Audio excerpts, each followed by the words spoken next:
Oi, gente, eu sou Lúcia Débora, professora de português e de interpretação, e estou aqui para lembrar para você quais são os principais pontos, afinal o Enem está aí, está estourando. Então, vamos lembrar as principais coisas, as coisas mais pedidas no Enem? A gente sabe que tem aqueles assuntos que, né, virou, mexeu, voltam. E realmente tem isso em português de linguagens também. A interpretação, como nós sabemos, é campeã. Vai haver questões de interpretação só com texto verbal, com texto verbal e não verbal, e aí com textos mistos. Quando eu digo texto verbal e não verbal, eu não chamei logo de textos mistos, é porque, às vezes, eles colocam mais de um texto. Então, e tem o texto misto, que já congrega verbal e não verbal. Uma charge, por exemplo, que tenha texto verbal, é exemplo de um texto misto. Então, o que a gente tem que saber para interpretar bem? Ler. Ler os elementos. Você pode dizer, mas Lúcia, como é que eu vou saber fazer isso? Você vai dar um tempo para o seu olhar ir chegando e identificando os elementos, hierarquizando. Lembrar que toda leitura tem um sentido, né? Ler as imagens como textos. Lembrar disso. Se você olha um gráfico, é importante você perceber que esse gráfico é também um texto, que esse infográfico, às vezes, que aparece em algumas questões, até em humanas, né? Em ciências da natureza, esse infográfico é um texto também. E ele deve ser lido. Tem sempre alguma organização ali. Ou você vai ver de cima para baixo, né? E da sua esquerda para a direita, como é normalmente o seu sentido de leitura, mas você vai ver que tem um primeiro plano, tem um segundo plano, tem alguma coisa maior, alguma coisa menor, em imagens. E aí começar a observar qual é a hierarquia, para ver o que é mais importante, o que está a serviço de quê, né? No caso do texto verbal, ficar atento à significação, à parte semântica.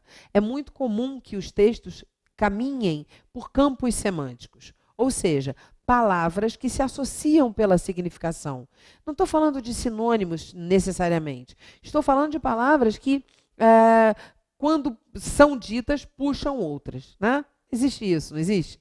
Então você fala assim, macarrão, você pensa em queijo ralado? Mais ou menos assim, entendeu? Isso vai montando um chamado campo semântico. Então, identificar o campo semântico de um texto também é fundamental para você ir percebendo qual é o tema, qual é o tratamento, qual é a ideologia que aquele texto carrega.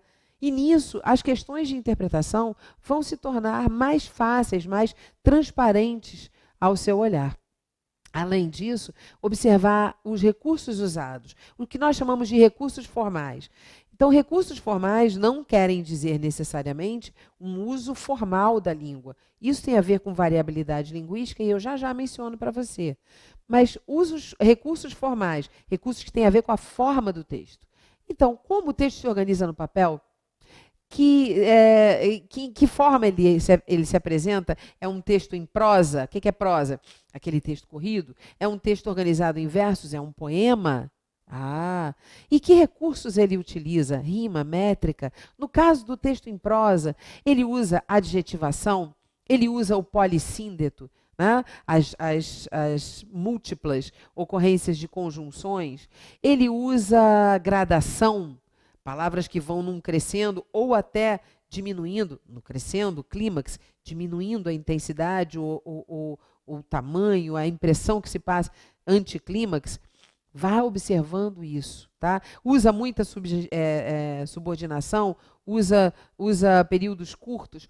Tudo isso corresponde a recursos formais, recursos linguísticos, que estão lá. O paralelismo, né? Aquela estrutura que vem em paralelo. E eu posso ter um paralelismo sintático, mesmo tipo de estrutura sintática, ou um paralelismo semântico. Olhou esses recursos? Ótimo. O que vem na sequência? A atenção à variabilidade linguística. Outro item que sempre cai no Enem.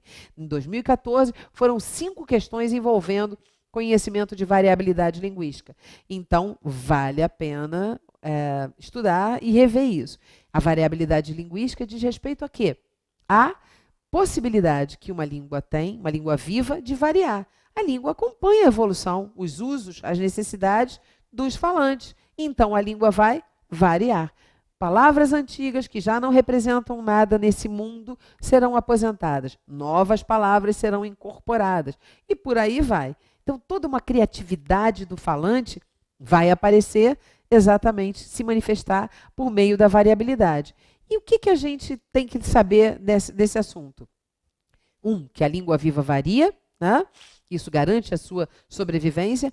2, que ela pode variar em função da regionalidade, pode variar em função da história, do tempo, fatores históricos, e pode variar também em função de elementos sociais. Classe social, jargão que caracteriza um grupo profissional, a gíria que caracteriza uma juventude de um determinado tempo e aqueles graus de formalidade que definem os registros linguísticos, né? Então, do mais formal, passando pelo informal ou coloquial, na linguagem cotidiana falada, e chegando ao vulgar, que não quer dizer necessariamente xingamento, palavrão, quer dizer aquela linguagem extremamente popular, marcadamente popular e muitas vezes sem uma preocupação com a norma padrão. Por falar em norma padrão, esse é um outro item que sempre cai, né? Norma padrão, a norma a ser ensinada pela escola. É importante você lembrar que não existe uma norma só. Existe a norma padrão, existe a norma popular, existe uma norma cotidiana, uma norma bem erudita. Então você vai caminhando por normas variadas. É importante saber isso, tá certo? Além desses elementos, nós costumamos encontrar funções e figuras de linguagem. Outra pedra no sapato para o candidato. Então, vamos resolver isso de uma vez por todas? Funções. Para que eu uso a linguagem? Figuras. São os tais efeitos estilísticos que eu falava ainda há pouco. O efeito especial. A figura de linguagem, portanto, diz respeito à conotação e aos recursos de conotação. Todas as figuras, metáfora, metonímia, pleonasmo, hipérbole, eufemismo e por aí vai. Tá? E função da linguagem, para que eu uso? Então, para me manifestar, para falar com o outro, para explicar a própria linguagem, e aí você revisa lá a função emotiva, apelativa, fática, aquela que vê se o outro está prestando atenção ou chama atenção de verdade, testa esse canal, fática, referencial, metalinguística, poética. Aí você vai ter as funções da linguagem, né, focadas todas nos elementos da comunicação, ok? Além disso, o que é importante você conhecer? Os chamados modos de construção do texto. Como é que eu construo o meu texto? Texto narrativo, texto dissertativo, texto descritivo? Que estratégias cada texto traz? Que vozes se apresentam no meu texto? E como essas vozes se manifestam ali? Né? Lembrar aquela coisa do narrador em primeira pessoa, em terceira pessoa, em primeira pessoa como um participante, mas ver isso linguisticamente. Ou seja, qual a marca linguística da participação? Primeira pessoa, singular ou plural, ir para essas marcas linguísticas. Verbos, pronomes que marcam qual é a voz, quem fala, a pontuação, ficar atento a tudo isso, o discurso direto, indireto, livre. Quando você faz essa revisão toda desses elementos do texto, você está, na verdade, olhando para o texto de uma forma ampla. Sabe? Você não vai olhar o texto só na historinha que ele conta, não vai olhar o poema só naquilo que ele te apresenta de sentimental ou até de contundente. Você vai olhar também, claro que vai olhar isso, mas vai olhar também a construção. E como a linguagem se coloca a serviço dos textos para você poder interpretar e matar essas questões lindamente, não esquecendo que existem os chamados gêneros textuais. São formatos pré-determinados que me fazem reconhecer claramente e diferenciar um bilhete de uma carta. Todo aquele formato. Ficando atento a todos esses elementos, você vai se sentir preparado.